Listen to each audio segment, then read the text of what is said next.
begin now. Okay, I'm Jerry Garfinkel, and I want to welcome everybody to the Jewish Study Center. I am the treasurer of the Jewish Study Center, and as such, I want to tell you that our classes are all free. Today's presenter, Yanky Fachler, is very capable and a very experienced speaker, and I'm sure you will all enjoy it. But we do have expenses, even though everything seems to be free, but Zoom is not free and other things are not free. So if you, we encourage people to donate. You are not required to. But if you do donate, you can go onto our website, www.jewishstudycenter.org, and you click on donate, and you can then donate with your credit card or your PayPal account, or you can send a check. If you click on sending a check, the website will tell you where to send the check. Okay, a few technical points. As you probably have realized, this session is being recorded.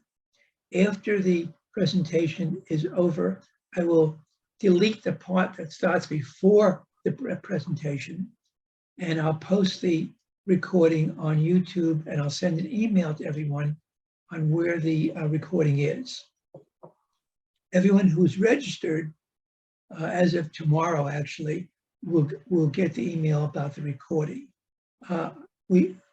Someone has already opened up the closed captioning, which I forgot to do, but that's okay. So if you don't understand my accent or Yanky's accent, I don't know where his accent's coming from, whether it's from Ireland or Israel or Australia or wherever, but the words in English will be coming to you, and the closed captioning is fairly accurate when people are speaking English. Hebrew is horrible.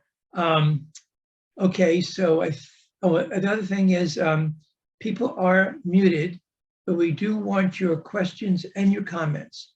Please write your questions or comments in the chat box. Address them to everybody. Sometimes you have a comment, someone else will comment on your comment, someone will answer your question. All kinds of things will happen if you write your comments and questions in the chat box. Okay, so now I'm going to introduce Mindy Reiser, who is our vice president. She'll introduce actually today's presentation.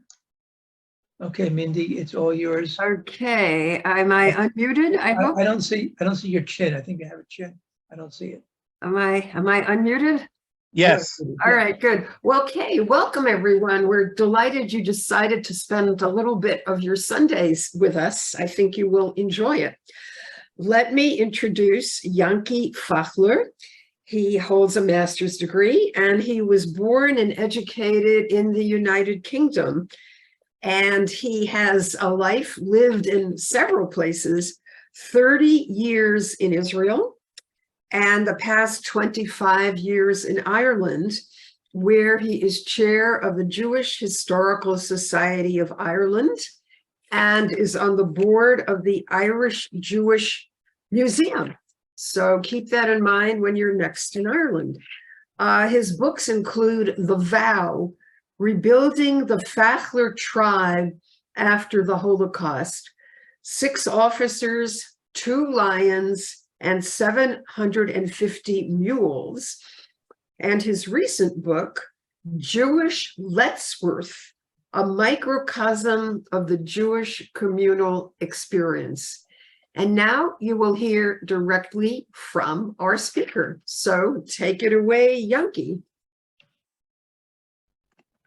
Hi, everyone. Great pleasure to be with you today, and thanks for joining us from wherever you are. Sotheby's auction house in New York is in the news lately. This June, Sotheby's is expected to sell the 55.22 carat gem, Star of Fura, the largest ruby ever to come to auction, for more than $30 million. But this is peanuts compared to another Sotheby's auction taking place next month on the 17th of May. A 1,200-year-old one-volume handwritten Hebrew Bible, the earliest surviving example of a single codex in the world, is expected to fetch a staggering $50 million. Well, that's nice, I hear you saying to yourselves, but so what? Well, the answer is, for the first 25 years of my life, this handwritten Bible, known as the Codex Sassoon, was my next door neighbor. It was part of the famous Judaica library amassed by David Sassoon, who assembled the largest and most important private collection of Hebrew manuscripts in the world. Between 1940 and 1970, the Sassoon Library resided in my hometown of Letchworth Garden City in England, the subject of my new book, Jewish Letchworth. I was born in Letchworth just after World War II to refugee parents and remained there until I moved to Israel just as the Jewish community came to an end. A quick word about the UK's Jewish community. With just over 250,000 Jews, Britain's Jewish history dates back over 1,000 years. In 1290, the Jews were expelled and only returned under Oliver Cromwell in the 1660s. Jews were first allowed to sit in the British Parliament in the mid-1800s. Benjamin Disraeli is considered the first Jewish prime minister, even though his family converted to Christianity. And today, the UK Jewish community is proudly active in British society. There is growing evidence that incidents of anti-Semitism in Britain are rising steeply. It did not help that in recent years, Britain's Labour Party was headed by Jeremy Corbyn, a man whose hysterical anti-Israel sympathies bordered on outright anti-Semitism. Community is represented by the Board of Deputies of British Jews, a cross-communal Jewish representative body that is regarded by the British government as the legitimate voice of the Jewish people in the UK. 34% of British Jews self-identify as secular, 20% as liberal, reform, and progressive, 18% as ultra-Orthodox, 14% as modern Orthodox, 10% as traditional but not very religious, 2% as conservative Masorti, and 2% as Sephardic. The trend shows that the ultra-Orthodox community is expected to outgrow all other sectors within a couple of decades. Just over half of Jews in the UK are affiliated to 450 synagogues and temples. Chief Rabbi Sir Ephraim Mervis represents most Orthodox Jewish communities, and around 60% of Jewish pupils in the UK attend Jewish schools. After leaving England, I spent 25 years in Israel, including doing my stint in the Israeli army. I then followed my heart and came to live here in Ireland 25 years ago. The Republic of Ireland, not including Northern Ireland, is home to about 2,000 Jews, down from a high of 5,000 about 60 years ago. The first synagogue in Ireland was founded in 1663 near Dublin Castle. But an influx of Jewish immigration from Eastern Europe, mainly Lithuania, in the late 19th century saw the Jewish population steadily rise to a high, like I say, of about 5,000 in the early 1950s. Until the early 20th century, Ireland was part of Great Britain. This changed after Irish independence, when Rabbi Isaac Herzog, grandfather of the current president of Israel, also Isaac Herzog, became Ireland's first chief rabbi. The Irish Jewish community has traced a faint but colorful counterpoint within mainstream Irish society, involved in the social, artistic, professional, and political spectrum. James Joyce's Ulysses demonstrates the prominence of Irish Jews. His fictional hero, Leopold Bloom, may be the most famous Irish Jew in history. And despite independence, in terms of religious traditions, The Irish Jewish community remains a mirror image of the UK. In addition to being the chair of the Jewish Historical Society of Ireland, as you were told in the introduction, I'm also a board member of the Jewish Representative Council of Ireland and a member of the committee of the Irish Jewish Museum. For as long as I can remember, I have heard voices predicting the imminent demise of the community. And while it is true that the community is getting older, and that young people who want a Jewish marriage partner move to the UK, Israel, and elsewhere, how do we account for the following two interesting facts? One, demand for places in the Jewish school in Dublin has never been higher. And two, how come a brand new Chabad house has just opened in Dublin? It would seem that the downward trend of the past 50 years is definitely on pause, helped by the fact that over 1,000 Israeli families are here working for Intel, Google, Microsoft, and other high-tech companies. Not all of them wish to be affiliated with the community, but those that do have had a stabilizing effect on the size and the vibrancy of the Jewish community. My conclusion, to misquote Mark Twain, is that predictions of the demise of the Irish Jewish community are, for now anyway, highly exaggerated. We spoke earlier of the Sassoon Library that resided in Letchworth from 1940 to 1970. This library is part of the reason I wrote my book on Jewish Letchworth. 8 years ago, the Letchworth Local History Research Group tracked me down with an inquiry about the library. I gave them the information they sought, and this was followed by an invitation to address the Letchworth Garden City Society in Letchworth on the subject of Letchworth's wartime Jewish community. Now, some of you may know that the Jewish Historical Society of England has an English-speaking branch in Jerusalem. And over the years, on my frequent visits to Israel, I have delivered several talks to them. And when I was asked to submit some suggested talk titles, I added the Letchworth talk as an afterthought. And to my surprise, that's the talk they chose. And to my delight, the Jerusalem event was standing room only.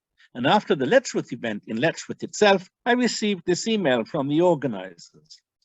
Your talk to Letchworth Garden City Society attracted our best ever attendance and definitely broke the rules on room occupancy.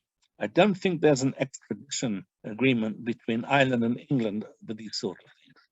Fast forward June 2021, at the height of the COVID pandemic, a bunch of enthusiastic, self-styled Letchworth girls, one of them is with us today.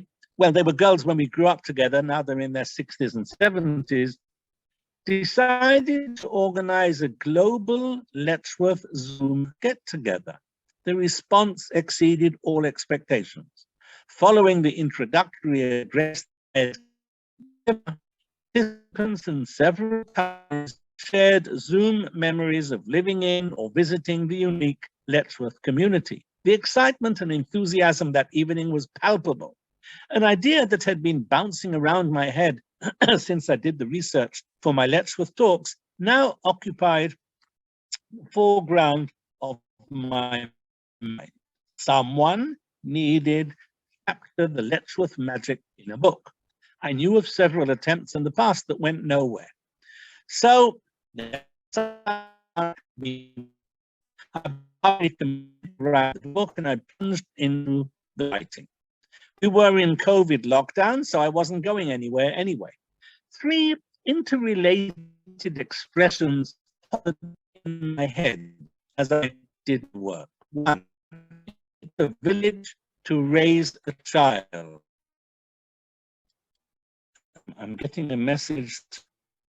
Oh, okay, I'm getting a message that my internet is wobbly, so please bear with me. I hope I'm still being heard. Well, I was definitely raised by Letchworth. Can you hear me? For the most part, I can hear you, but every once in a while, your voice dies out. Okay, I'm really sorry about that. It's yesterday the whole internet was down for a while from this particular internet server. So I hope it behaves itself. And maybe I'll slow down a little so that my words don't get swallowed up by bugs. I think your words are better in my computer than some others. So I'm hoping that the recording will be better than most people's reception. We'll see. Okay. All right. So yes, one expression, it takes a village to raise a child, was definitely raised by Letchworth. Two, you can take the boy out of Letchworth, but you can't take Letchworth out of the boy. That's definitely me again.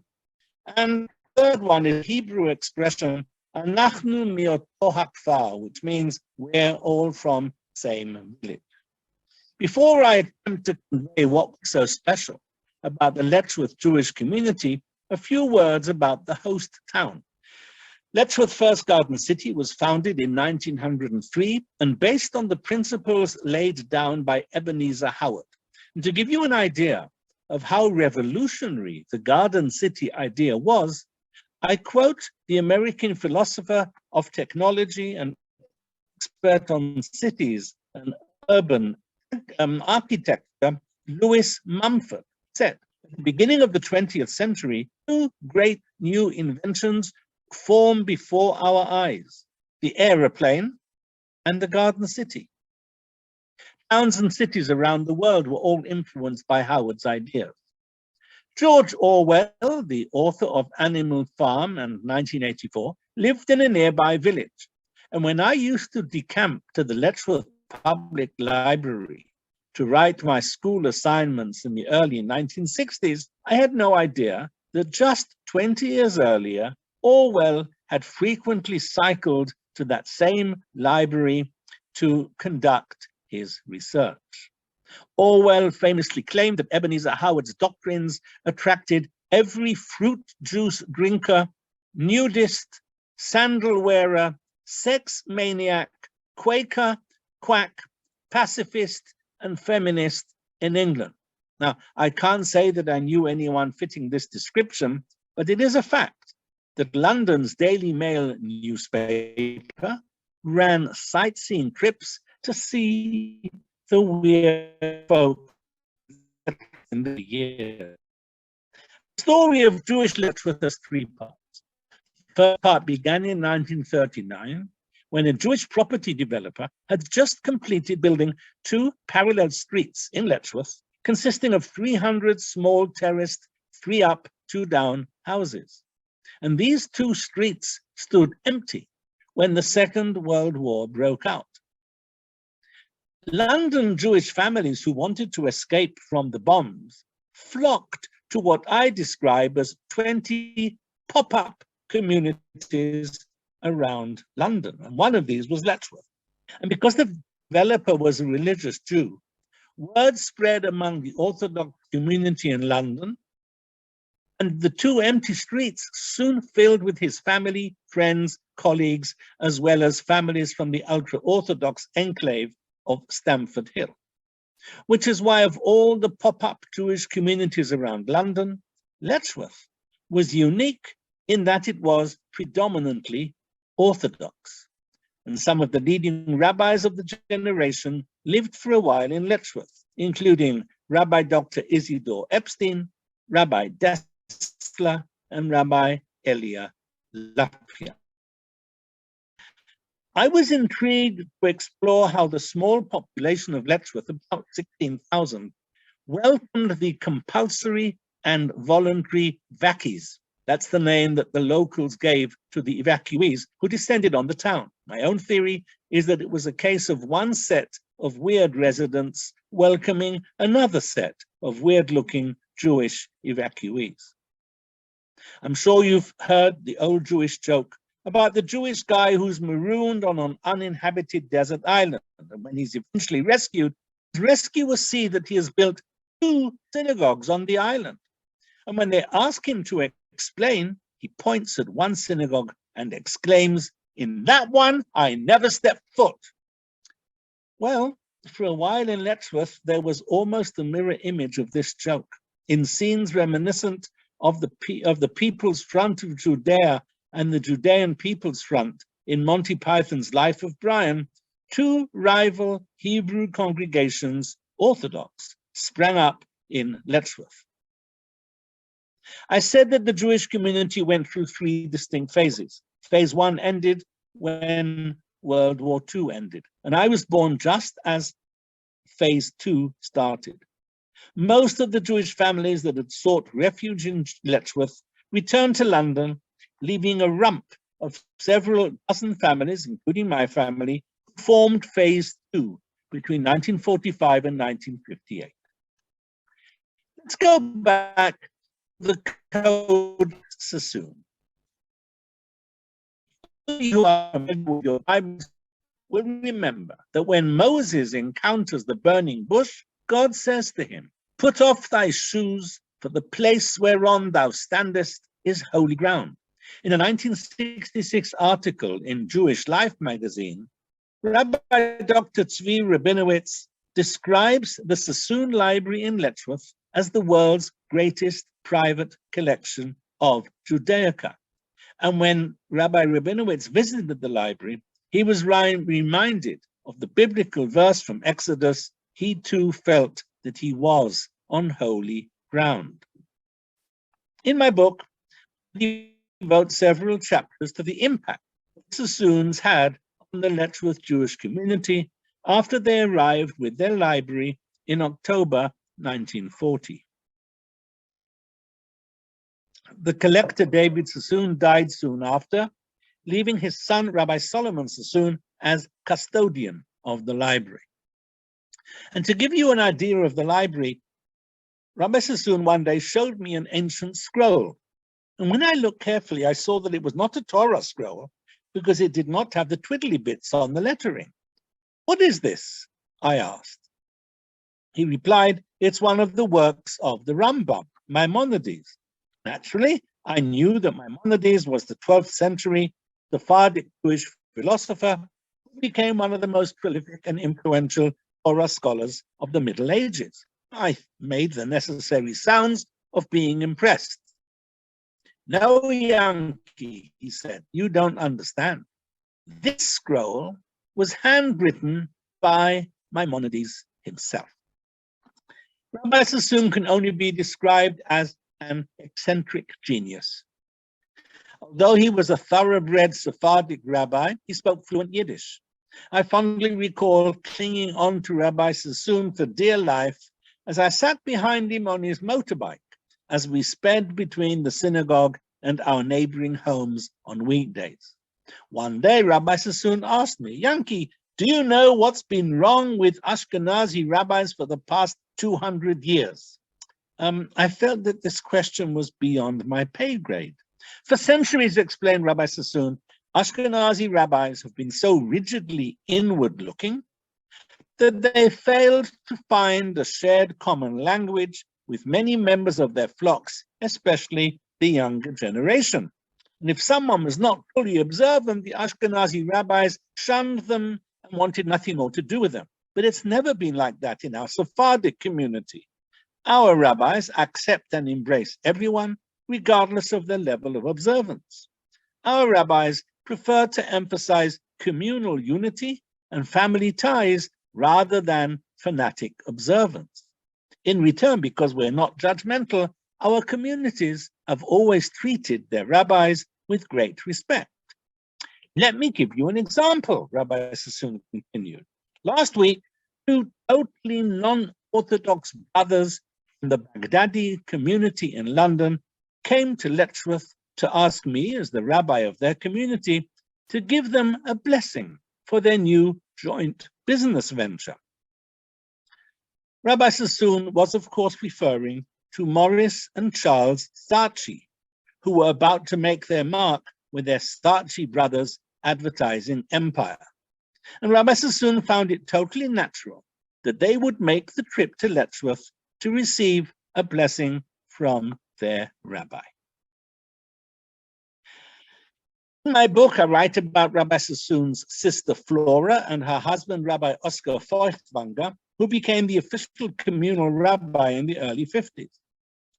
While I was compiling the material for this book, I realized that I had material on 3 of the 4 main protagonists of the Sassoon-Feuchtwanger household. Rabbi Sassoon and his sister Flora could trace their family back hundreds of years to the 1750s, as described in a book published last year called The Sassoons, the Great Global Merchants and the Making of an Empire. I also knew a fair bit about Rabbi Feuchtwanger. Some of you may have heard the dark story of the Dunera, the wartime internment ship from England to Australia, where the Nazi prisoners were treated much better than the Jewish internees. And Rabbi Feuchtwanger was on that cursed ship. But I realized that I knew next to nothing of the 4th protagonist, Rabbi Sassoon's wife, Alice, even though she was such a ubiquitous presence in my life. So on a Zoom call to Rabbi Sassoon's son, Rabbi Isaac Sassoon, or Chacham Isaac Sassoon, in New York, I asked him for the missing detail. Isaac's surprising response was this: if it were up to my mother, Alice, I would not be able to help you. As a young child and even as a young adult, every time I tried to push my mother about her family background or about my grandparents, she brushed my questions aside. She would always mutter something like, "Have you nothing better to do?" I simply could not pry any information out of her. I would have remained in total ignorance were it not from an elderly aunt who sat me down one day in her elegant Jerusalem apartment and said to me, "Isaac, there's something I need to tell you. I'm not getting any younger, and I suspect your mother, my niece Alice, has not told you anything about her life before she came to England. If I do not pass on this information to someone soon, no one will ever know the story." And so because I asked Isaac, and because he told me his mother's Holocaust story, the material in my book on Alice Sassoon is a genuine scoop. This information has never, ever been made public. In my book, I devote several chapters to some of the leading Jewish families who lived in Letchworth during and after World War II. I spotted somebody on this Zoom with the name Lunzer, who may well be connected to the very famous Lunzer family that was in Letchworth during the war. These families included English Jews who could proudly trace their origins back several generations. There were refugees who had lost parents, spouses, siblings, and children in the Nazi inferno. There were kinder transport children like my father and like Carol Aney's father, who's with us on this Zoom. There were hidden children. And one of the most famous people who lived in the street where I later lived was schoolboy Ephraim Halevi, who later became the head of the Mossad. Talking about the Mossad, here's a story. One Shabbat in 1969, I was introduced to the Israeli boyfriend of my mother Chava's new Israeli au pair, Dalia, or at least that's the name she gave us. I got chatting to the boyfriend, and he told me he was serving in the Israeli army. I asked him, "Where are you serving?"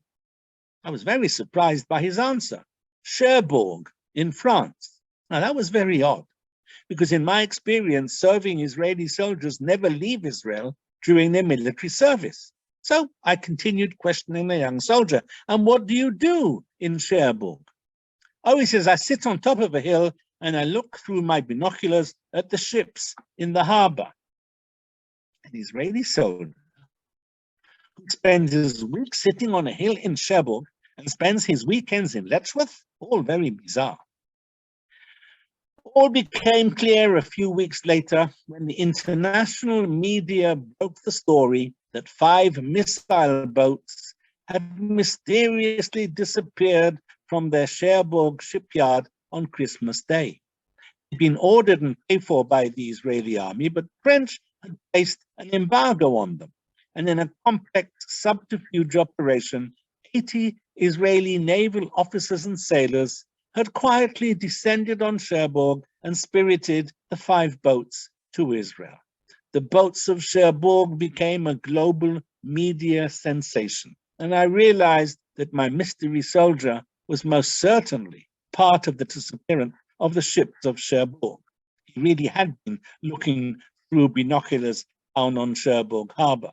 And by the time the story broke, he was almost definitely in Haifa.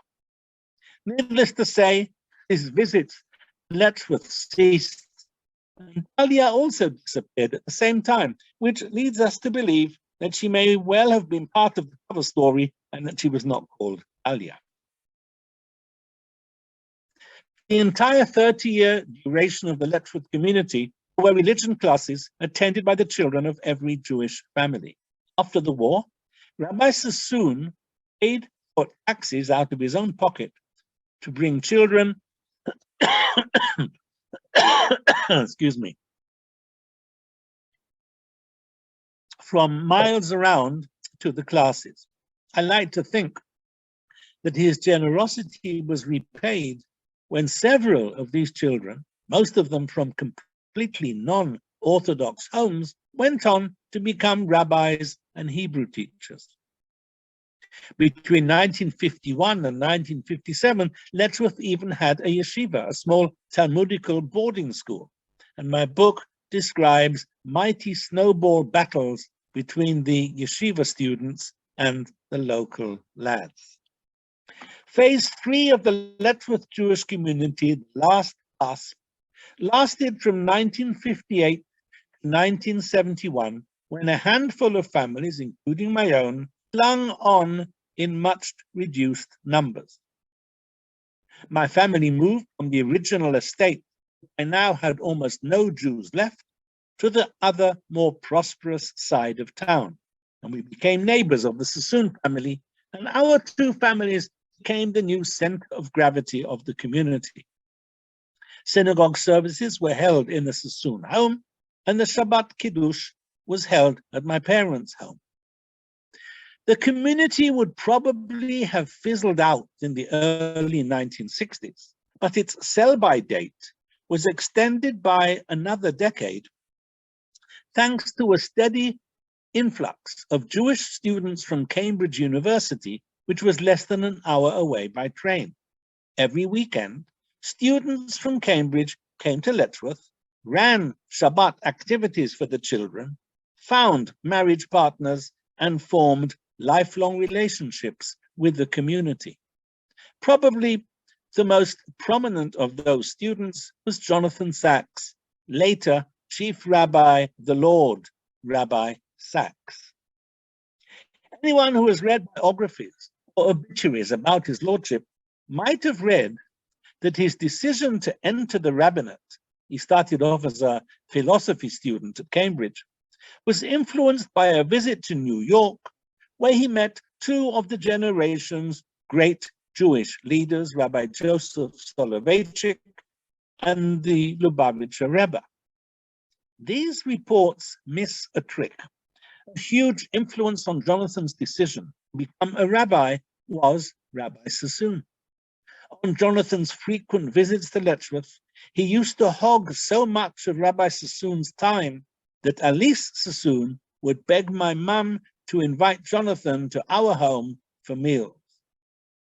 In 2000, Jonathan wrote to my parents, "Your letter brought back marvelous memories of the old days in Letchworth, which were an important part of my own spiritual development."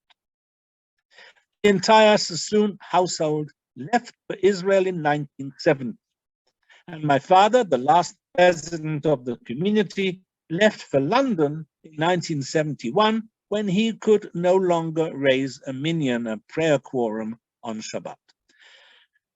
So the third and final phase of the organized Jewish community in Letchworth effectively ceased to exist.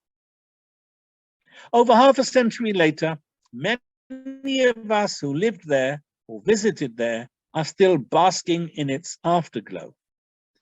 Former Cambridge student and biblical scholar Aviva Zornberg Gottlieb describes the three magical families, the Sassoons, the Feuchtwangers, and the Fachlers.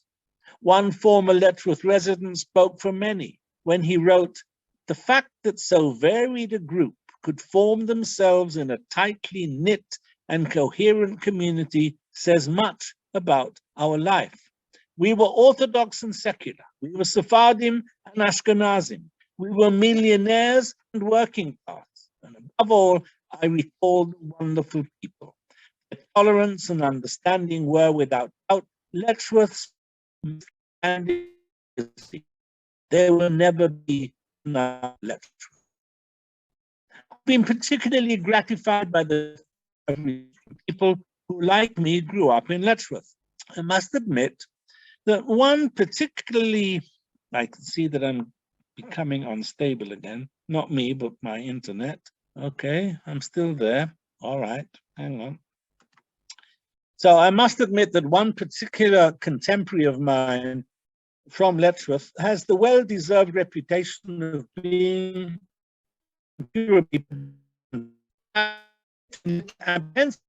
about how he would react to the book. I needn't have worried. As soon as he read his copy, ordered 6 more for his children. And before I welcome your questions and comments, a little about me. Both my parents were teenage refugees who fled World War II. When they married in 1944, my mother was already living in Letchworth with her, and my father was in the British Army. On their Buckinghamshire kibbutz, yes, there were over a dozen fully functioning kibbutzim in Britain during World War II. They made a vow. They vowed that they would rebuild the Fachler family that by then my father correctly suspected had been almost completely wiped out in the Holocaust. I was the first manifestation of their vow. At the last count, their vow translated into my 6 other Letchworth-born siblings, 1 Letchworth-raised foster sister, 29 grandchildren, 115 great-grandchildren, and 12 great-great-grandchildren. Before my mother died in 2019 in Jerusalem, she managed to bounce one of those great-great-grandchildren on her knee. Thank you for letting me share my Letchworth story with you. Hi.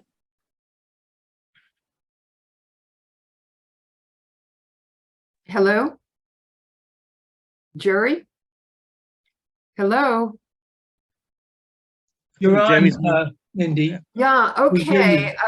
I think we certainly anticipate you're talking about the Jewish experience in Ireland. I know a number of people have specifically tuned on to hear about that. So could you please talk a little bit about that world?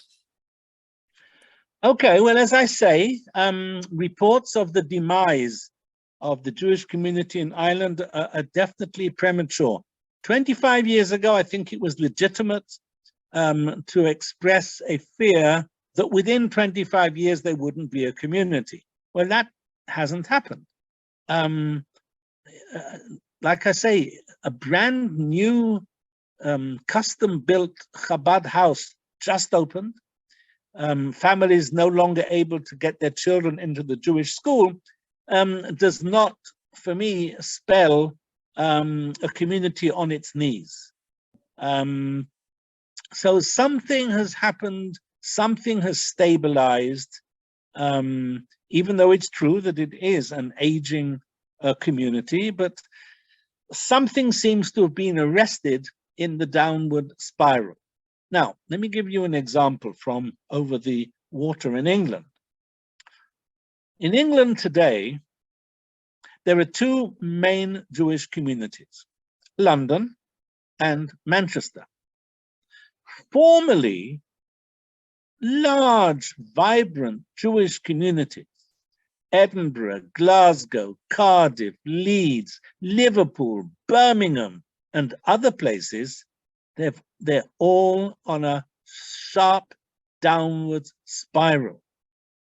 and many of them just will not survive. And it's only London and Manchester that are growing. So the fact that Dublin has not disappeared is it's definitely an achievement, and hopefully that will remain the case. There's just a lot of youth activity. There's a lot more cultural activity going on. So as I say, whatever the trend was, and it steadily decreased from 5,000 population to 2,000 over the 40, 50 years following World War II, it has stabilized. Now, I didn't mention, but there is a small Jewish community. Oh yes, someone says, and Leeds. Yes, I've been to all these provincial communities and spoken there, and they're all struggling. So Northern Ireland, which of course, for those of you that know, is a different jurisdiction and is actually part of the UK, even though it's closer to where I live than to the UK, they also have experienced sharp decrease, but they still have a synagogue, and they have just hired a new rabbi. So they're struggling, but they're still there. Probably not more than 350, 400 Jewish people in Northern Ireland, but there is definitely, that is an aging community that does not seem to be attracting any young people from what I can see. Okay, there seems to be an interest in whether there's a Masorti synagogue in Dublin. No. In Dublin, you have the following. You have, now there is just one Orthodox synagogue.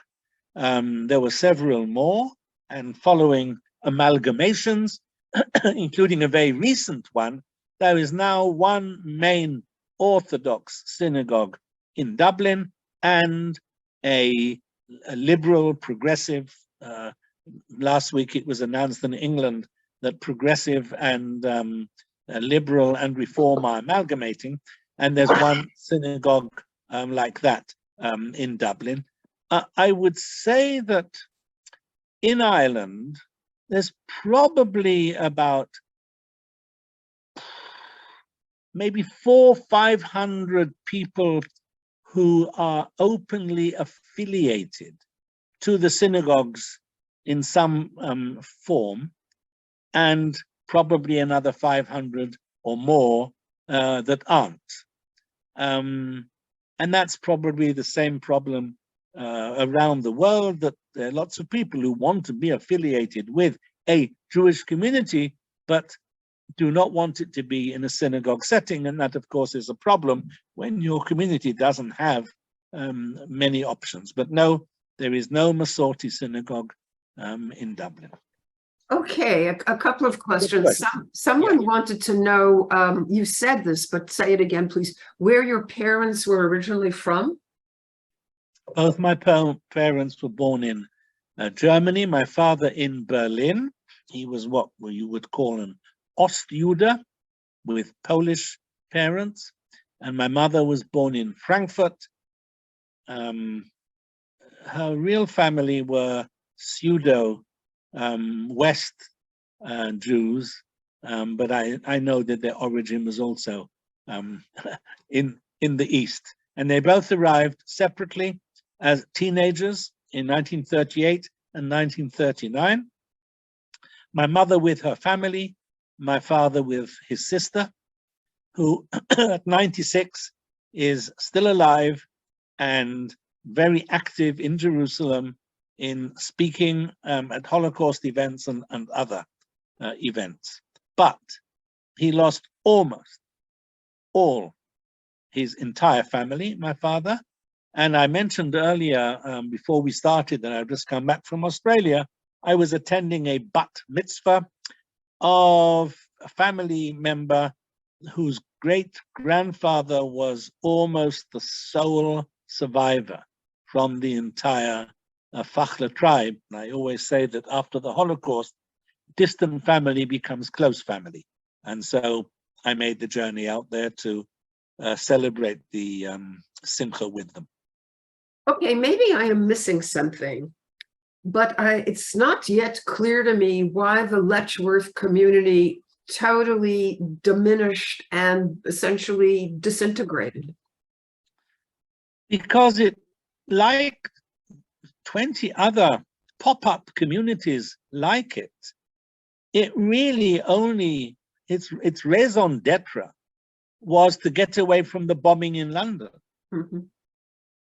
And all these communities around London sprang up as a haven from the Blitz, from the bombing. Once that danger was over, most of the people in most of these communities went back home. They went back to London. And if they were lucky, their houses were still standing. So Letchworth was always, Letchworth and other places, was always ever going to be a temporary residence.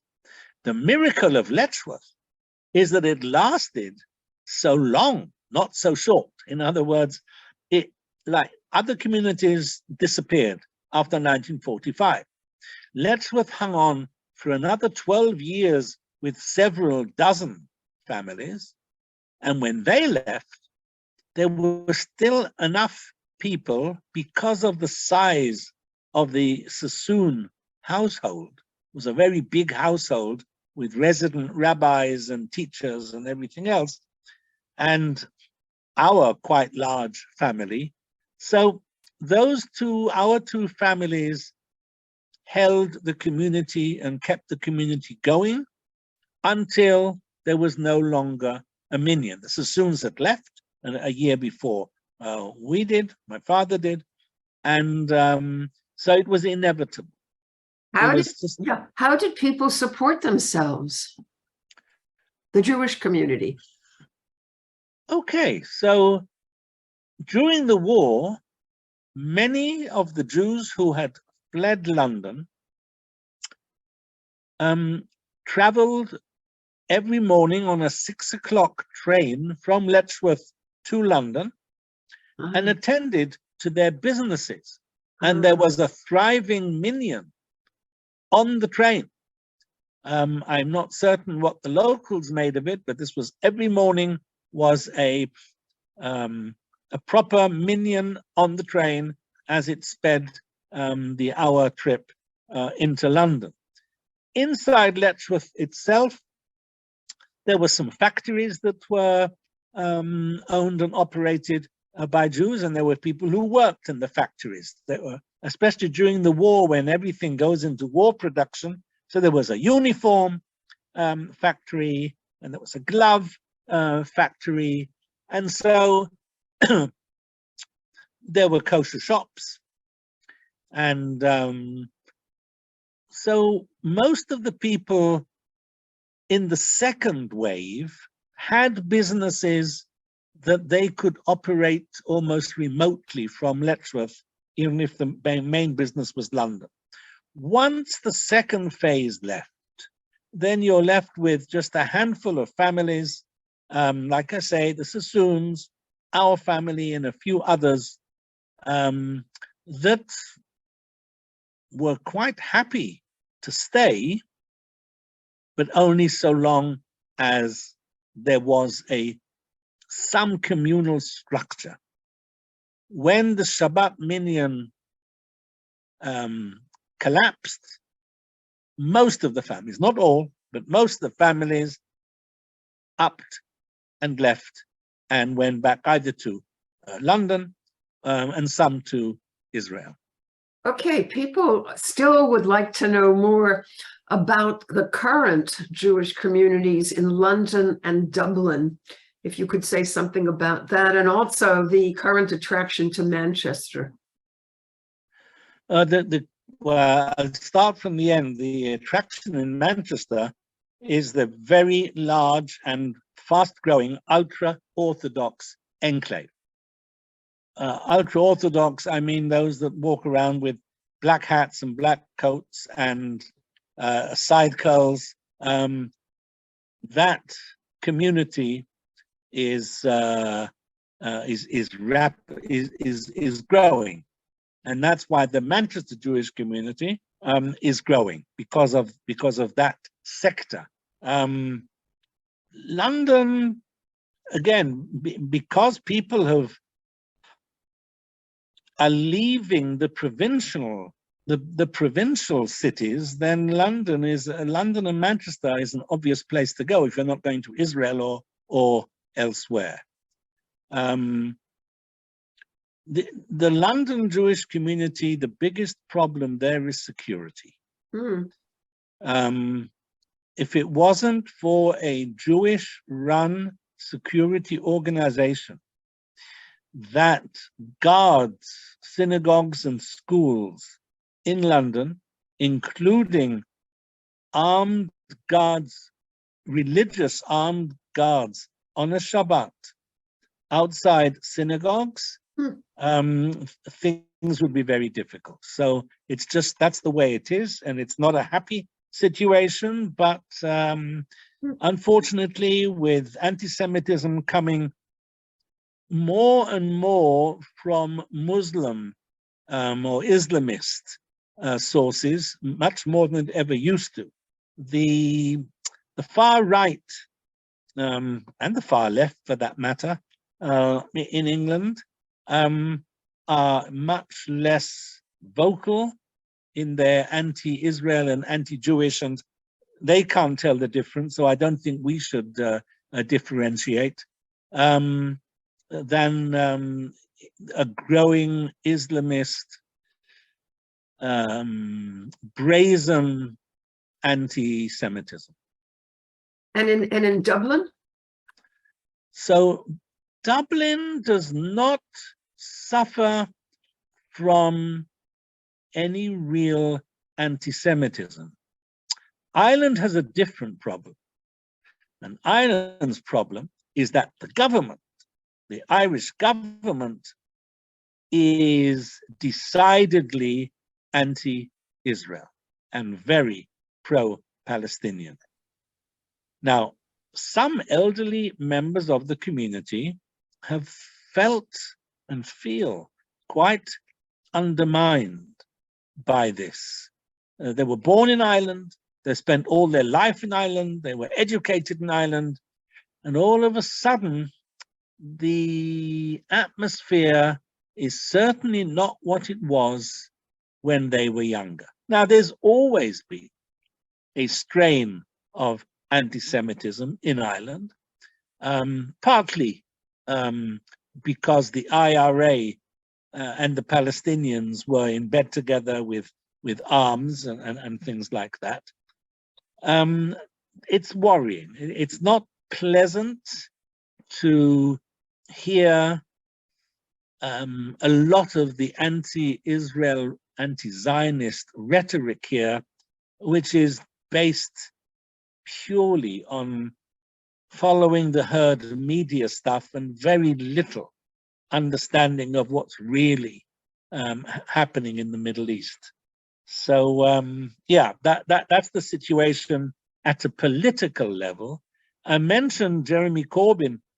That was the situation in England when that terrible man was the head of the Labour Party and could well have been the next prime minister at a certain point. Luckily, he's now been banished from the Labour Party, and that particular worry has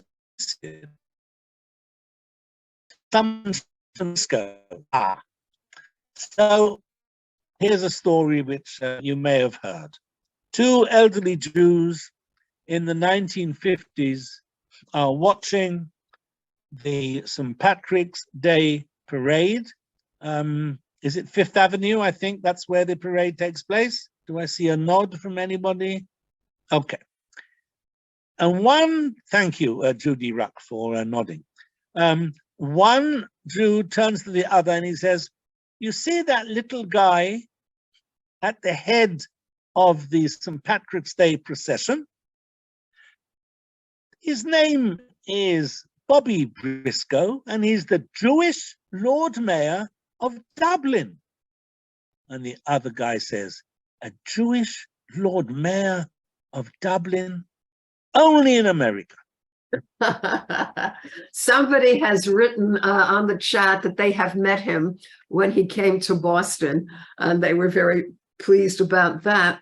Okay, people. Wait, let me I was in New York at the time, and Mayor Wagner was the mayor, and the Lord Mayor of Dublin, Briscoe, came, and they made a special food for him, Irish stew with matzo balls. Yeah. So he was Go on. one of the longest serving parliamentarians in Irish history. He was a gun runner in the Irish War of Independence. He served in the parliament for many years. He was close to Eamon de Valera, but was never, ever given any government post. And you maybe have to ask, why not?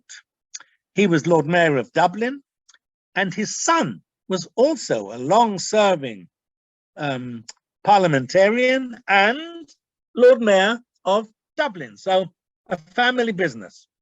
Did he manifest any particular Jewish observance? He did, just before the war, before World War II, he was very active in the revisionist agenda. The Zionist, he was sent by Jabotinsky to try and raise awareness of the Zionist cause, and he tried desperately to get the Irish government to allow Jews into Ireland just before World War II. And Ireland is not the only country in the world, but Ireland steadfastly refused to allow Jews in. A handful only of Jews managed to get into Ireland before the war, and that is not to Ireland's credit, but on the other hand, the United States has also got something to answer in this respect. Okay, there are presumably at least some body of Jewish students at the great British universities, as well as the Irish, but Oxford and Cambridge, the London School of Economics, and others. Is there a lively life there? Yes, but Jewish, just like in the States, Jewish life on campus in all universities is very much dominated by anti-Israel, anti-Zionist activities. And several Jewish societies have sort of almost have to go underground. It's very sad. The campus, university campuses, is one place where we're not winning the war. And in Ireland, in Ireland, there are Jewish students in the main universities. In Ireland, it's the faculty in several universities that is virulently anti-Zionist. There aren't that many students. But so it's a mirror image of what's happening in the States, as far as I can tell. Yeah, I don't need to go into this, which is going to take us hours. But of course, there are all kinds of fissions in terms of approaches to what Netanyahu and his allies are up to. And I'm sure that plays out in the UK and in Ireland.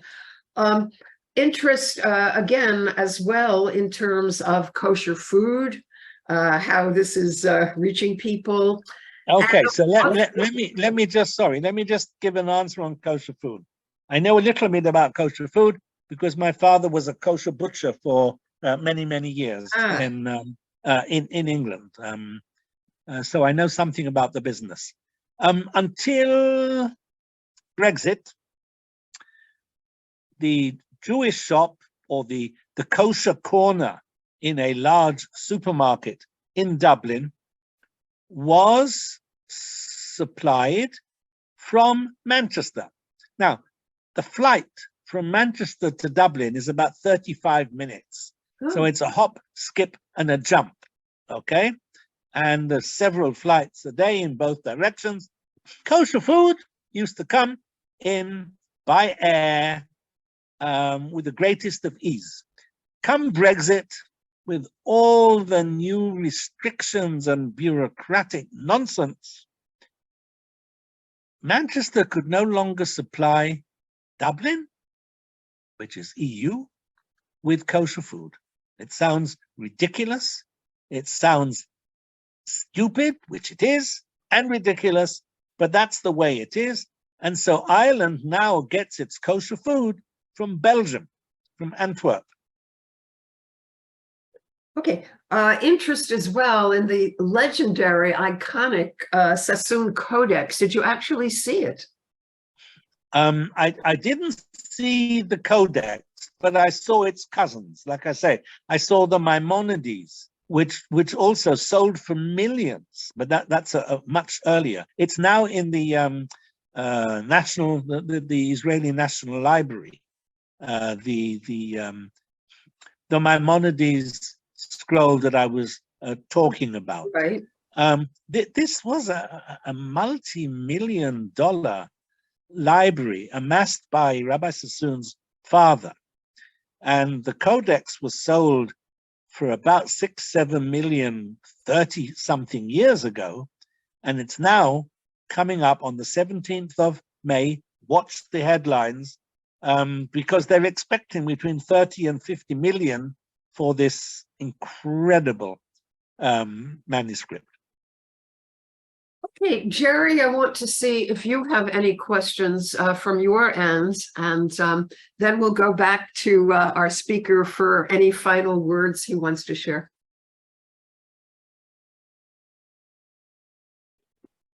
Can I be heard, Jerry?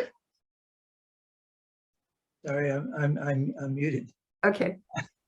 Most of my questions have been answered already, especially about the kosher food in Dublin, because I remember when I lived in El Paso, which has a larger Jewish population than Ireland does, I guess. The one kosher butcher went out of business. It was very difficult to get kosher food. But let me go in a different direction a little bit. Non-Jewish roundabouts. I read that Letchworth also invented the roundabout, at least for the English and American audience. What you know the story about that? Yeah, outside my house, about 500 yards from where I lived in Letchworth, was the UK's first traffic roundabout. I think you called it traffic circle? We call it traffic circle here, yes. Okay, I suddenly remembered that from a movie called American President or something like that. So yes, this was the UK's, Letchworth was an experimental place. And like I say, it had a reputation for cranks, but it was very innovative. And so, yes, the UK's first traffic circle was in Letchworth. The UK's first custom-built movie theatre outside London was in Letchworth, and it was England's first heated movie theatre. Oh, and yes, something else I should have mentioned. Letchworth, for the first 60 years of its existence, was a dry town. No liquor, no alcohol, no pubs. Can you imagine a British town with no pubs? Of course, there were pubs on the border, you know, all around Letchworth, but it was a dry town. And again, part of, if you like, the Quaker, free-spirited ethos of the founders, and they had their way for a long time.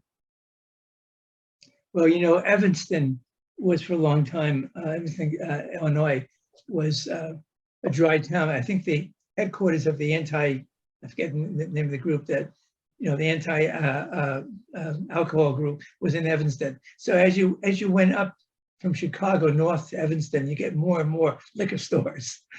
Yeah. On the border was almost all liquor stores. The venue where I gave my talk in Letchworth to an audience that had never heard that their town had a Jewish community as recently as 50 years ago. That venue used to be called the Skittles, and the Skittles was a dry pub. So you could get coffee and tea, but you couldn't get a drink there. Well, actually, in this country now, there's a trend to non-alcoholic beverages, even in bars. So Yeah, what's happening, where the world does change. One question I just saw is there's been a theory that the fish and chips was a Jewish invention. Do you know anything about that? Now, I've actually heard that. I don't think it's true, quite honestly, because I think, I just don't know. There's someone there nodding vigorously. It is true, you're saying. Well, I'll put her on. Well, let me ask her to tell your part of it. What's the real? You are still muted. You're allowed to unmute yourself, but you have to unmute. iPad 4. Judy, do you want to say something? No. You okay now? As far as I'm concerned, I heard that too, but then I've also heard it was disputed quite strongly, Yankee, and Yeah. I'm currently in Arizona, but I have Chicago roots. May I ask a question? I did post in the chat. I want to know, and if you don't know, that's fine too. I'm very much aware, doing research at the Imperial War Museum in London, that Yes. oftentimes when Eastern European Jews found their way to England in the early 30s, due to language, due to lack of jobs, due to lack of housing, they weren't readily accepted. Were they at all accepted in Letchworth? You know, they were searching for a place to establish themselves. This is going back to the early 30s, though. Okay, early 30s, there was maybe one Jewish family in Letchworth. Okay, That wasn't a community. All right. Of course, the big influx of Jewish refugees started after 1939, because once Letchworth was on the map, through the war, people would arrive. I mean, my mum remembers, she only got there in 1942, but she remembers homes in these small houses on that estate with 10, 12 lodgers. So, you know, in times of stress, a community reaches out and accepts people. Now, there were also Jews who were billeted with non-Jewish families. And there were children who were billeted with non-Jewish families, and that didn't always end very happily. But again, these are experiences of many refugee cities, if you like, or cities of refuge. But in the main, Letchworth had a cohesive community from the time they first started arriving. It developed an infrastructure that was very advanced in terms of the communal facilities. For a community that small, it had a lot going on. But again, as the main thrust of the community left in 1945, it was downhill from there on. And like I say, it's only the Jewish students of Cambridge University who loved coming to Letchworth for the food and the prayers and the intellectual stimulation that kept the community going for, I would say, 10 years beyond its sell-by date. Okay, let me just throw in one more question and then we'll leave you to enjoy the rest of what's left of the evening. Say again something about the Jewish or the Hebrew day schools. The teachers who are being drawn to them, the students, is there a future there? Where, in London or in Dublin? Both. England and London is a whole ecosystem in its own right. There's lots of schools. Some of them are very big schools. It's a very vibrant educational scene there. Okay. So I know some of the schools. My brother is a teacher in one of the most famous schools. I know people who've been to other schools. The main issue there at the moment is still security. Okay. Very, there's a lot of fear in the Jewish community about the safety of any Jewish institution. Now, Dublin has only got one school that is nominally Jewish. It was started out as a Jewish school. It then became Jewish in name, but most of the students were not. But that balance is now changing again. As I mentioned, the intake, there's hardly room now for the Jewish children who want to join, and that's including Israeli kids. So there's only the one. And I think they're not having a huge problem in finding teachers, probably from Israel. But then most Jewish schools in England had many non-Jewish teachers. I'm sure that's not unique, but yeah, that's what I know.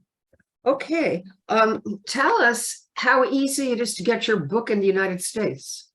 The easiest thing of all is go to Amazon. Now, there's also a website of